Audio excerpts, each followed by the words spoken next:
রাসূল সাল্লাল্লাহু আলাইহি ওয়াসাল্লাম তিনি বলছেন, কিয়ামতের দিন সর্বপ্রথম বান্দার যে হিসাব নেওয়া হবে তা হচ্ছে তার সালাতের হিসাব। সর্বপ্রথম সালাতের হিসাব নেওয়া হবে।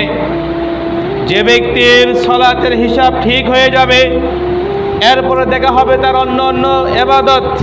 তার মানে নবী বলেছেন, কিয়ামতের দিন বান্দার আমলগুলোর মধ্যে সর্বপ্রথম আল্লাহ পাক যে বিষয়ে হিসাব নেবে তা হচ্ছে সালাত।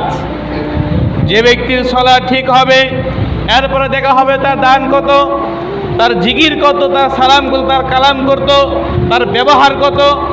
যে ব্যক্তির অন্য অন্য ইবাদত দেখা হবে, যে ব্যক্তির সালাত হিসাব ঠিক হয়ে যাবে।